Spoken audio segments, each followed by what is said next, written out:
population. Yeah. Well, I figure if you give me the key I'm going to count you in. And the key is C. C. Okay. So, you know, make sure your singing voice is on.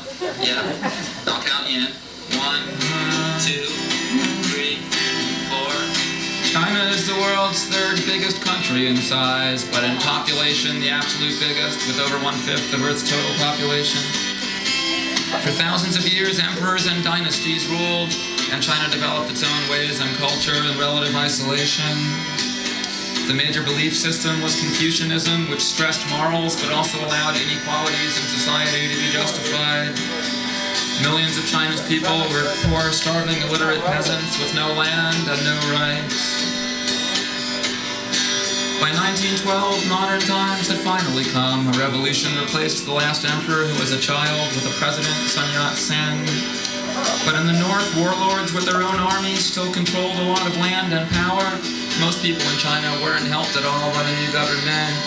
So in May 1919, many students rose up for reforms, including a former peasant, former soldier, and librarian named Mao Zedong. Inspired by the recent Russian Revolution, Mao and a few others went to the countryside to help the peasants organize to fight for a better life with communism.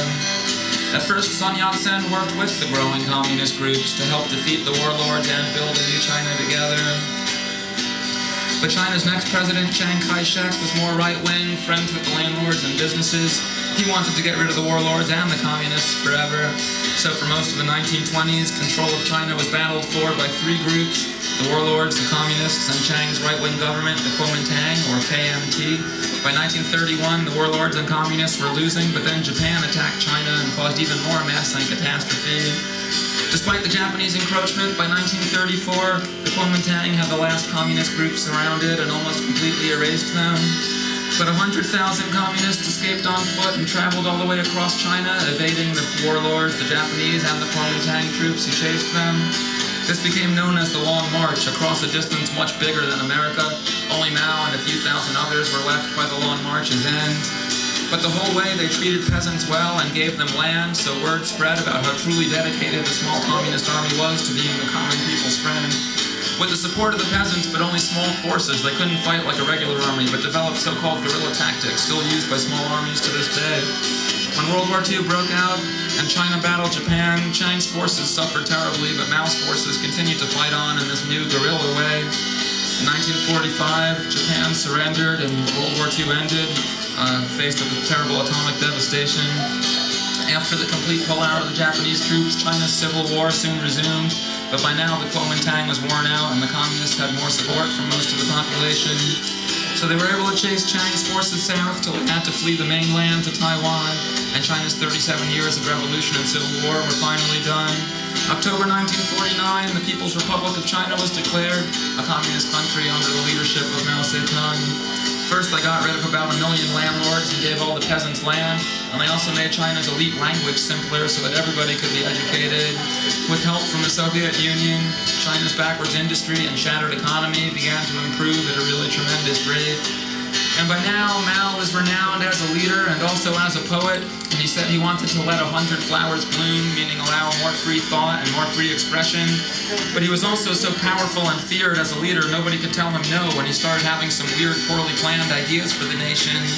In 1958, he launched the Great Leap Forward, a massive, unrealistic attempt to make China's new communes and industry modernize much faster.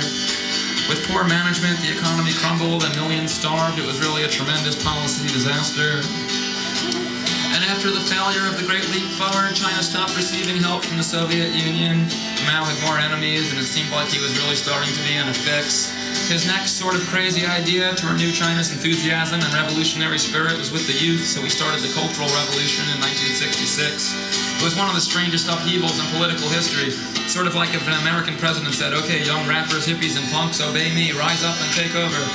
Millions of young Red Guards with Mao's Red Book attacked government officials, attacked their teachers, attacked historic sites, and also attacked each other.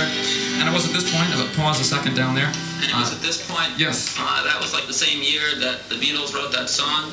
Yeah, around 1967, the song, Revolution. Yeah, you say you want a revolution. Well, you know, we'd all love to see the plan.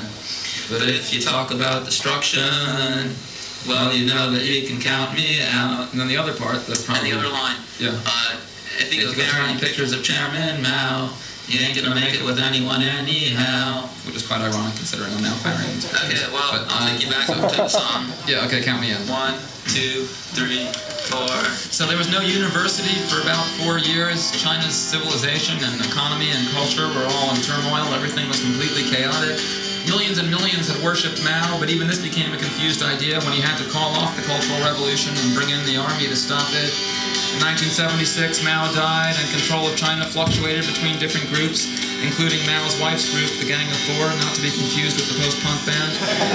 Today, China is still trying to find a balance between the good aspects of communism and a capitalist world with an uncertain future for this ancient, giant, powerful land.